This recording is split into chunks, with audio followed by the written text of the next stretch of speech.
तो गाइस, जैसा कि हमने पिछले पार्ट में देखा था कि कैसे सब आस्था को परेशान और बुली किया करते थे, क्योंकि आस्था के पास बिल्कुल भी मैजिक नहीं होता। लेकिन आस्था का सपना होता है विज़र्ड किंग बनने का, जो कि पूरी दुनिया का स्ट्रॉन्गेस्ट मैजिशियन होता है। सारे लोग उससे कहते हैं कि ये इम्पॉसिबल है, आस्था और तुम लोग कभी भी विज़र्ड किंग नहीं बन सकते, क्योंकि तुम्हारे पास मैजिक ही नहीं है। लेकिन आस्था कभी भी गिव अप नहीं करता। एंड एक दिन आस्था की मेहनत फाइनली रंग लाती है एंड उसके पास उसकी 5 लीफ ग्रिमवॉर आ जाती है, जो कि एक मैजिकल बुक होती है जिसके अंदर एक डेमन होता है। इसके बाद ये और इसका भाई यूनो दोनों कीका टाउन में आ जाते हैं, जहाँ पर इनका मैजिक नाइट एंट्रेंस एग्जाम होगा, जिसमें अगर ये लोग पास हो गए तो ये लोग बन जाएंगे मैजिक नाइट्स, मतलब एक तरह का मैजिकल सोल्जर। ये दोनों कीका टाउन में घूम रहे होते हैं, जहाँ पर इनका एंट्रेंस एग्जाम होगा। आस्था जिधर भी देख रहा होता है उसे मैजिक ही दिख रहा होता है एंड वो अपने बगल में बहुत बड़ा कैसल दिखता है, जो कि विज़र्ड किंग का होता है एंड यहीं पर विज़र्ड किंग रहता है। आस्था यूनो से बोलता है, देखना एक दिन ये कैसल मेरा ही होगा, सोचना भी मत ये मेरा होगा, ये तो वक्त ही बताएगा कि हम दोनों में से कौन विज़र्ड किंग बनेगा। इसके बाद हम देखते हैं कि आस्था, यूनो और बहुत सारे लोग एंट्रेंस एग्जाम देने आए होते हैं एंड आस्था सबसे पागलों की तरह कह रहा होता है, हेलो दोस्तों, एक दिन मैं विज़र्ड किंग बनूंगा। एंड तभी यूनो की बेइज्जती ना हो इसलिए वो ऐसे एक्टिंग कर रहा होता है जैसे वो आस्था को जानता ही नहीं। आस्था और यूनो दोनों एंट्रेंस गेट पे पहुंच जाते हैं एंड यूनो जब अपनी 4 लीफ ग्रिमवॉर दिखाता है तो सारे के सारे लोग शॉक रह जाते हैं कि आखिर कौन है ये लड़का जिसके पास 4 लीफ ग्रिमवॉर है। एंड गार्ड उसे गेट के अंदर जाने देता है, लेकिन जब आस्था अपनी ग्रिमवॉर दिखाता है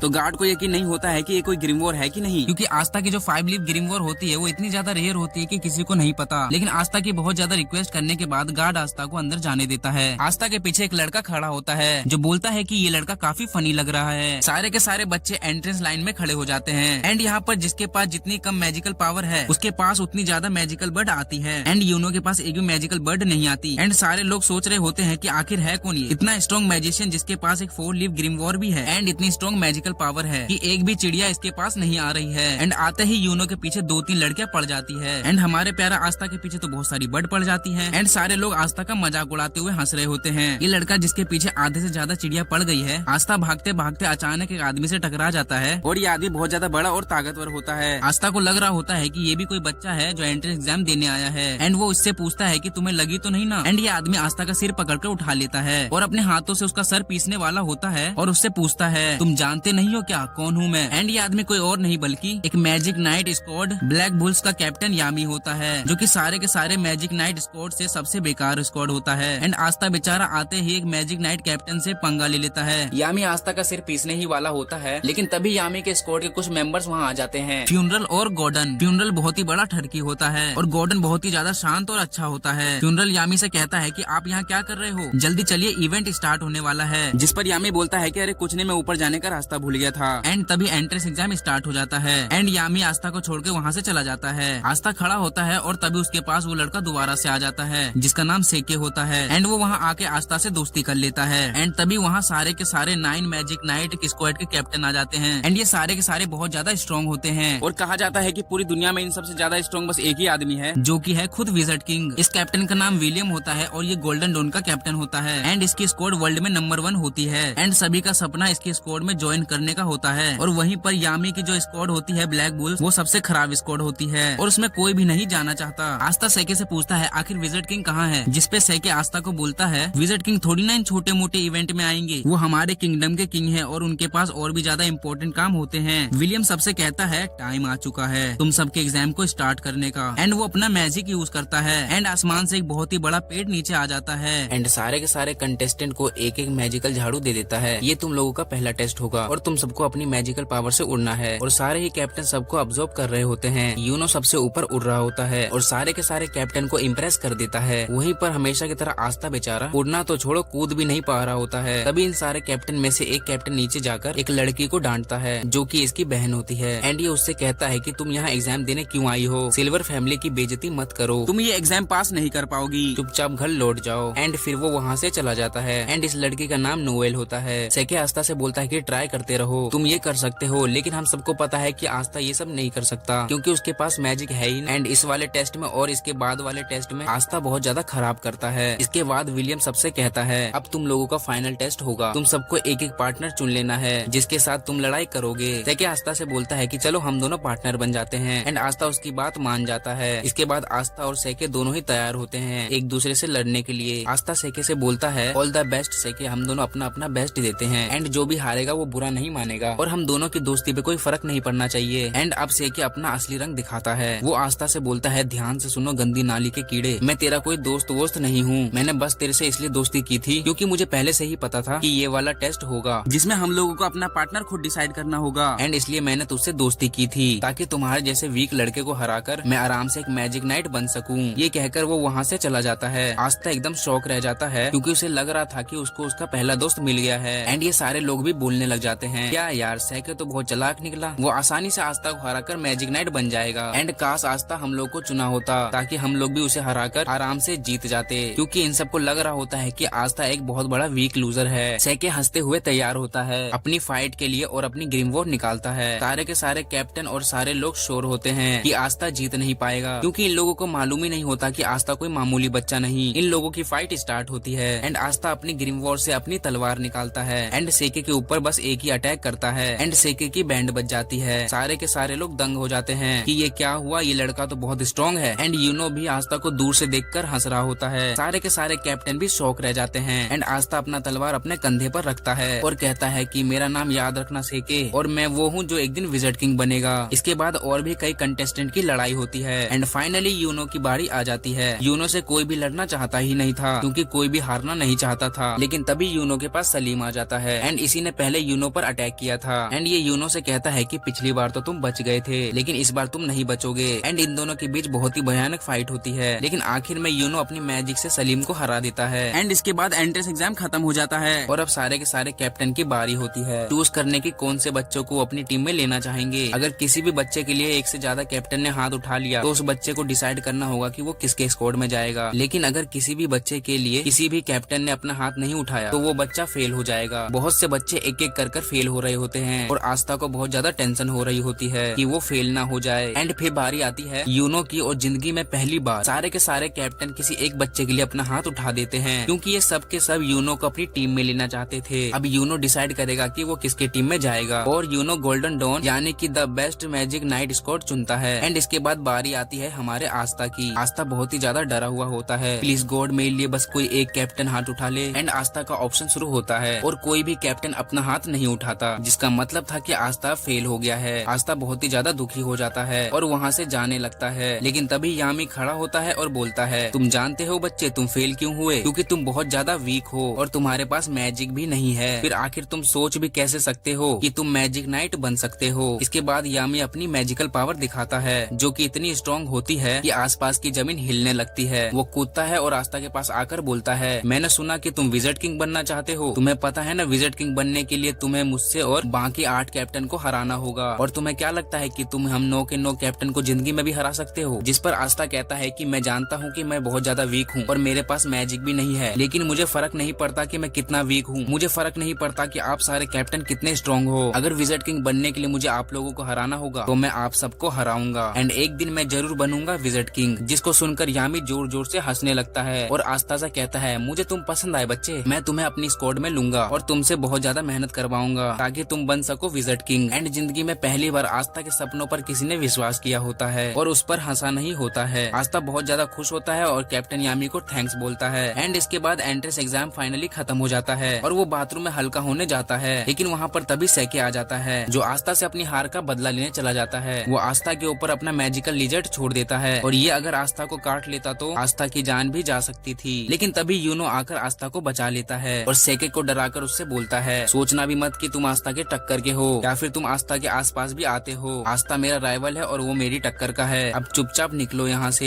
एंड सेके वहाँ से डर के मारे भाग जाता है। फिर आस्था और यूनो दोनों ही निकल जाते हैं अपनी अपनी मंजिल की तरफ। एंड जिंदगी में पहली बार अब ये लोग साथ में नहीं रहेंगे। यामी आस्था पर गुस्सा होता है क्योंकि वो बहुत देर से बाथरूम में होता है। इसके बाद फिनरल अपनी मैजिक से एक पोर्टल खोल देता है और आस्था और यामी दोनों ही आ जाते हैं ब्लैक बुल्स के बेस पर, जहाँ पर अब से आस्था रहेगा। आस्था खुशी खुशी से अपने घर का गेट खोलता है, लेकिन उसकी खुशी ज्यादा देर तक नहीं रहती क्योंकि बेस के गेट पर अचानक से एक ब्लास्ट हो जाता है और आस्था दूर जाकर रॉकेट बनकर गिर जाता है। यामी बोलता है कि स्वागत है तुम्हारा ब्लैक बुल्स स्क्वाड में। एंड इधर यूनो से उसका एक सीनियर जिसका नाम क्लास होता है वो बोल रहा होता है कि मुझे यकीन नहीं होता तुम्हारे जैसे गरीब लड़के को जो किसी रॉयल फैमिली का भी नहीं है उसको विलियम सर ने गोल्डन डॉन के टीम में कैसे रख लिया। सोचना ही मत कि तुम अपनी जिंदगी यहाँ पर मजे से बिताओगे। एंड ये कहकर वो वहाँ से चला जाता है। एंड आस्था इधर अपने नए टीममेट से मिलता है और समझ जाता है कि ये सब के सब हिले हुए हैं। यामी सबसे चिल्लाकर बोलता है कि तोड़फोड़ इग्नोर करना बंद करो। एंड वो खुद पीछे की दीवार तोड़ देता है। एंड ये सारे के सारे यामी को देख के बहुत ज्यादा खुश हो जाते हैं और यामी सबको आस्था से मिलवाता है। आस्था सबसे बोलता है कि मेरा नाम है आस्था और मैं हाज विलेज से आया हूँ, जिसको सुनकर सबके सब शौक रह जाते हैं कि आस्था इतने छोटे गाँव से आया है और इतना गरीब है कि उसने मैजिक नाइट एग्जाम को पास कर लिया। फिर फिनरल आस्था को बाकी लोगों से मिलवाता है। इस लड़की का नाम वेनेसा होता है एंड ये एक नंबर की पियक्कड़ होती है। एंड ये आस्था के पास आकर बोलती है, तो तुम्हारा नाम आस्था है, तुम्हें एक गर्लफ्रेंड चाहिए क्या? जिसको सुनकर आस्था बहुत ज्यादा शर्मा जाता है, लेकिन वो मना कर देता है क्योंकि वो सिस्टर लिली को ही पसंद करता है। एंड शायद वेनिसा ने थोड़ी ज्यादा पी रखी थी क्योंकि वो आस्था के सामने ही उल्टी कर देती है। फिर फिनरल आस्था को लक से मिलवाता है, जिसको लड़ाई करना बहुत ज्यादा पसंद होता है। एंड लक आस्था से पूछता है कि लड़ाई करोगे? एंड तभी आस्था के पास एक दूसरा लड़का आ जाता है और आस्था से कहता है कि ओए ये मेरी बहन है और इससे दूर रहना वरना मैं तुझे मार डालूंगा। इस पे आस्था कहता है कि मैं जानता भी नहीं हूँ ये लड़की कौन है। भाई इस लड़के का नाम ग्लोच होता है एंड ये अपनी बहन से बहुत ज्यादा प्यार करता है। एंड फिर वो बाकी के मेंबर से मिलवाता है। यामी बोलता है कि जिसको भी आस्था का टेस्ट लेना है जल्दी जल्दी ले लो, जिसको सुनकर उसके सामने मैग्मा खड़ा होता है और कहता है कि ठीक है मैं तुम्हारा टेस्ट लूंगा, ये देखने के लिए कि तुम ब्लैक बुल्स के लायक हो कि नहीं, क्योंकि मुझे नहीं लगता कि तुम्हारे जैसा लड़का जो एक रॉयल फैमिली का भी नहीं है और एक गाँव से आया है वो डिजर्व करता है मैजिक नाइट बनना। एंड अगर तुम मेरे टेस्ट में पास हो जाओगे तो तुम्हें मिलेगी ये मैजिकल रोब और तुम फाइनली एक मैजिक नाइट बन जाओगे। तो बोलो तुम्हें चाहिए ये ब्लैक बुल्स का रोब? हाँ चाहिए मुझे अभी के अभी। फिर मैग्मा आस्था का टेस्ट लेता है एंड पहले तो वो उससे बहुत मुश्किल एक्सरसाइज कराता है, लेकिन आस्था बचपन से ही ये सब करता आ रहा था तो वो आसानी से ये सब। एंड उसके बाद मैग्मा आस्था से कहता है ये तुम्हारा फाइनल टेस्ट है, अब मैं तुम पे अटैक करूंगा और तुमको मेरे अटैक से बचना होगा। एंड फिर मैग्मा अपने मैजिकल फायर बैट बॉल से अटैक करता है एंड आस्था आसानी से उस अटैक को डॉज कर रहा होता है, जिसमें मैग्मा थोड़ा गुस्सा हो जाता है और वो उसके ऊपर एक बहुत बड़ा फायर बॉल से अटैक करता है, जिसको आस्था डॉज नहीं कर सकता था क्योंकि वो इतनी ज्यादा फास्ट और बड़ी थी। लेकिन तभी आस्था अपनी ग्रिमवॉर्ड से अपनी तलवार निकालता है और उसकी तलवार को देख के सारे लोग शॉक रह जाते हैं। एंड आस्था अपनी तलवार को बैट की तरह यूज करता है एंड मैग्मा के अटैक को उसी के पास भेज देता है। यामी आस्था से बहुत ज्यादा इम्प्रेस हो जाता है क्योंकि ना तो सिर्फ आस्था अपनी तलवार से किसी के मैजिक को खत्म कर सकता है, बल्कि वो मैजिक अटैक को डिफ्लेक्ट करके उसे वापस भी भेज सकता है कि आस्था कोई एरा गैरा नहीं बल्कि एक बहुत स्ट्रॉन्ग मैजिशियन है। मैग्मा भी आस्था के पास आ जाता है और उसकी तारीफ करता है और उसे कहता है माफ करना मैंने ये बोला था कि तुम छोटे से गाँव से आए हो, असल में जो तुम्हारे गाँव के बगल में जो गाँव है मैं वहाँ का हूँ, जिसको सुनकर आस्था शॉक हो जाता है। एंड ये सारे के सारे लोग भी आस्था की तारीफ करने लग जाते हैं। चामी भी आस्था को अपना केक देती है एंड आस्था की थोड़ी बहुत सबसे दोस्ती हो जाती है। एंड ऊपर से एक लड़की आस्था को चुपचाप देख रही होती है एंड वो आस्था पर पता नहीं क्यों बहुत ज्यादा गुस्सा होती है। एंड फिर आस्था को फाइनली मिल जाती है उसकी ब्लैक बुल्स की रोब, जिसका मतलब था कि अब आस्था एक ऑफिशियली मैजिक नाइट है और अब यहाँ से आस्था की जिंदगी का एक नया सफर स्टार्ट होता है। मैग्मा आस्था को उसका एक नया कमरा दिखाता है। माफ करना यार यही एक बेकार सा कमरा खाली है, लेकिन आस्था इतना बेकार कमरा पाने के बाद भी बहुत ज्यादा खुश होता है क्योंकि जिंदगी में पहली बार उसको उसका खुद का कमरा मिला होता है एंड वो खुशी के मारे रोने लगता है। तुम्हें सच में ये कमरा पसंद आया आस्था? हाँ बहुत पसंद आया। चर्च में तो हम सारे के सारे इससे भी ज्यादा छोटे कमरे में साथ सोते थे और अब तो मेरे पास खुद का एक कमरा है। एंड आस्था अपने कमरे की साफ सफाई करने लग जाता है। इसके बाद आस्था और यूनो दोनों वापस चर्च भेजने के लिए एक एक लेटर लिखते हैं, ये बताने के लिए कि वो लोग पास हो गए हैं। यूनो का लेटर पढ़ने के बाद फादर और बहुत सारे लोग खुश हो जाते हैं और पार्टी की तैयारी करने लगते हैं। एंड आस्था की राइटिंग इतनी गंदी होती है कि कोई समझ ही नहीं पा रहा होता है कि उसने लिखा क्या है। फादर सिस्टर लिली से कहते हैं देखो उसने क्या लिखा है, कब तक वापस आ रहा है, क्योंकि वो जरूर से पास तो नहीं हो पाया होगा। इसमें लिखा है कि वो पास हो गया है। सारे के सारे चर्च के लोग शॉक हो जाते हैं कि आस्था कैसे पास हो गया। मैक्स और सिस्टर लिली सबके सब बहुत ज्यादा खुश हो जाते हैं, बस फादर थोड़ा दुखी हो जाते हैं क्योंकि अब आस्था उसके पास वापस नहीं आ पाएगा। आस्था सुबह सुबह खुशी खुशी से उठता है और अपनी रोब पहनकर तैयार हो जाता है और जैसे ही वो अपने कमरे से बाहर निकलता है एक खंबे से टकरा जाता है। मैग्मा वहाँ से आता है और पूछता है तुम ठीक हो ना बच्चे? हाँ मैं ठीक तो हूँ, लेकिन कल ये खंबा यहाँ पर नहीं था और आज अचानक कैसे आ गया? ये असल में हम लोगों का कैसल है, अपने आप शेप बदलता रहता है। जैसे कल हम लोग दूसरी मंजिल पे थे, आज हम लोग चौथी मंजिल पे हैं। तुम्हें थोड़ी दिन में इसकी आदत लग जाएगी। उसके बाद मैग्मा आस्था को पूरे कैसल में घुमाता है, किचन, बाथरूम, लड़कियों का बेडरूम जहाँ पर वो लोग नहीं जा सकते और यामी के पेट्स के पास जो कि बेसमेंट में लोग होते हैं। मैग्मा बोलता है कि ठीक है आस्था, आज तक मैं इन सब की देखभाल करता था और मुझे दुख के साथ कहना पड़ रहा है कि आज से तुम इन लोगों की देखभाल करोगे और इनका अच्छे से ख्याल रखना क्योंकि यामी सर छोड़ेंगे नहीं तुमको अगर इनको कुछ भी हुआ। एंड आस्था यामी के पेट्स को खाना खिलाने आगे बढ़ता है, लेकिन पेट्स खाने को नहीं बल्कि आस्था को खाना चाहते थे। वो दोनों भाग जाते हैं और हॉल में रेस लगाने लगते हैं, लेकिन तभी उनके सामने वही लड़की आ जाती है जो कल आस्था को ऊपर से देख रही थी। एंड ये लड़की कोई और नहीं बल्कि नोएल होती है। एंड यामी ने आस्था के साथ साथ इसको भी लिया होता है। मैग्मा बोलता है कि आस्था, इसने भी तुम्हारी तरह ब्लैक बुल्स में कल ही ज्वाइनिंग किया है। आस्था आगे बढ़ता है और नोएल से हैंडशेक करने करने के लिए वो अपना हाथ आगे बढ़ाता है, लेकिन नोएल उससे हाथ नहीं मिलाती है और बोलती है कि किसने तुम्हें परमिशन दी मुझसे बात करने की, गरीब कीड़े। जिसको सुनकर आस्था बहुत ज्यादा गुस्सा हो जाता है। फिर ये लड़की बोलती है कि मैं हूँ नोएल सिल्वा रॉयल फैमिली की, एंड नोएल सिल्वा फैमिली की होती है जिसका ये कैप्टन भी था, और इसकी रॉयल फैमिली पूरे किंगडम में नंबर 2 पर आती है। कीड़ा किसको बोल रही हो तुम यहाँ पर, तुम कोई रॉयल नहीं हो, तुम भी मेरी तरह एक ब्लैक बुल्स की मेंबर हो और हम दोनों टीममेट्स हैं। नोएल आस्था पर गुस्सा हो जाती है और वो उसके ऊपर एक मैजिकल अटैक कर देती है, बट नोएल का निशाना बहुत खराब होता है कि उसका अटैक जाकर मैग्मा को लग जाता है। मैग्मा उठता है और बोलता है मुझे क्यों मारा, मैं तो कुछ बोल भी नहीं रहा था। जिस पर नोएल बोलती है कि मुझे तुम पसंद नहीं हो। क्या बोला तुमने, तुम्हें पता नहीं है कि मैं तुम्हारा सीनियर हूँ और तुम्हें सीनियर से कैसे बात करनी चाहिए। अगर तुमको ब्लैक बुल्स में रहना है तो तुमको अपनी सीनियर की इज्जत करनी होगी। जिस पर नोएल मैग्मा से कहती है मैं खुद नहीं आना चाहती थी स्क्वाड में, एंड वो ब्लैक बुल्स के रोप को उसके सामने फेंक कर वहाँ से चली जाती है। इसके बाद आस्था ऐसे ही अपने बेस के बगल में बगीचे में घूम रहा होता है, लेकिन तभी उसके पास अचानक से एक वाटर अटैक आ जाता है। वो सोचता है कि अबे ये कहाँ से आया, थोड़ा अंदर जाता है तो देखता है कि नोएल प्रैक्टिस कर रही होती है, लेकिन वो चाहे जितनी भी ट्रेनिंग कर ले उसका निशाना सही नहीं लगता। इसलिए उसकी रॉयल फैमिली में सब उसका मजाक उड़ाते हैं क्योंकि वो अपने सारे भाई बहन में से सबसे वीक है, एंड वो जब पैदा हुई थी तो उसकी मम्मी खत्म हो गई थी, इसलिए उसके भाई बहन उससे बहुत ज्यादा नफरत करते थे। आस्था चुपचाप नोएल को देख रहा होता है और तभी नोएल आस्था को देख लेती है, एंड आस्था को देखकर नोएल को लगता है कि अब आस्था भी सबकी तरह उसका मजाक उड़ाएगा, एंड वो आस्था के ऊपर अपना अटैक करने लगती है, लेकिन वो अपने मैजिक पावर को संभाल नहीं पाती है और खुद के ही मैजिक अटैक में फंस जाती है। एंड क्योंकि नोएल रॉयल फैमिली की होती है इसलिए उसमें बहुत ज्यादा मैजिकल पावर होती है, एंड वो खुद के ही एक बहुत बड़े मैजिक अटैक में फंस जाती है। ये लोग भी बाहर से आकर देखने लगते हैं कि नोएल खुद ही अपने मैजिक में फंस गई है। फिनरल बोलता है कि हमें जल्दी से कुछ करना होगा वरना नोएल खत्म हो जाएगी, जिस पर यामी बोलता है कि हम लोग इस पर कुछ भी नहीं कर सकते क्योंकि अगर उस चीज पर हमने अपना मैजिक यूज किया तो हम लोग नोएल को भी हर्ट कर सकते हैं, एंड अभी केवल वही कुछ कर सकता है। फिनरल पूछता है कि कौन, एंड तभी नोएल के अटैक से उड़ता हुआ आस्था सीधे यामी के हाथों में आ जाता है। यामी बोलता है बिल्कुल सही टाइम पे आया है तू, मैं तुम्हें ही ढूंढ रहा था, अब वहाँ ऊपर जाओ और अपनी तलवार से नोएल के मैजिक को खत्म कर दो। आस्था कहता है कि वो तो ठीक है लेकिन मैं वहाँ ऊपर जाऊंगा कैसे, तू उसकी चिंता मत कर बच्चे। एंड यामी आस्था को उड़ाकर नोएल के पास फेंक देता है, एंड आस्था अपने एंटी मैजिक से नोएल के मैजिक को खत्म कर देता है और नोएल को बचा लेता है। ये दोनों नीचे गिर रहे होते हैं लेकिन तभी फिनरल अपनी मैजिक से इन दोनों को बचा लेता है। यामी जोर जोर से हंसने लगता है और आस्था से कहता है कि मुझे तुम बहुत पसंद हो लड़के, और तभी नोएल होश में आ जाती है। उसे लगता है कि आस्था उसके पास आकर सबकी तरह उसका मजाक उड़ाएगा, लेकिन आस्था उसके पास आकर उसकी तारीफ करता है। वो उससे कहता है कि मुझे यकीन नहीं होता कि तुम्हारे पास कितना ज्यादा मैजिक है, अगर तुम अपनी मैजिक पावर को कंट्रोल करना सीख गए तो तुम बहुत ही ज्यादा स्ट्रॉन्ग हो जाओगी। एंड ये सारे के सारे लोग भी नोएल की तारीफ करने लगते हैं और उससे बोलते हैं कि तुम चिंता मत करो, हम सब तुम्हारी मदद करेंगे ताकि तुम अपनी पावर्स को कंट्रोल करना सीख जाओ। नोएल भी बहुत ज्यादा खुश हो जाती है क्योंकि वो समझ जाती है कि उसको उसकी असली फैमिली मिल चुकी है। आस्था फिर से नोएल की तरफ अपना हाथ बढ़ाता है और इस बार नोएल आस्था का हाथ पकड़कर खड़ी होती है, एंड नोएल को आस्था थोड़ा सा अच्छा लगने लगता है, मतलब समझ रहे हो ना। और वहीं दूसरी तरफ यूनो का सीनियर क्लास यूनो से बहुत ज्यादा परेशान होता है और उसके साथ बिल्कुल भी अच्छा बर्ताव नहीं करता, लेकिन शायद इसको पता नहीं है कि इसके साथ आगे क्या होने वाला है, जो कि नेक्स्ट पार्ट में देखेंगे। तो अगला पार्ट बहुत तगड़ा होगा तो उसे मिस बिल्कुल मत करना। Thanks for watching.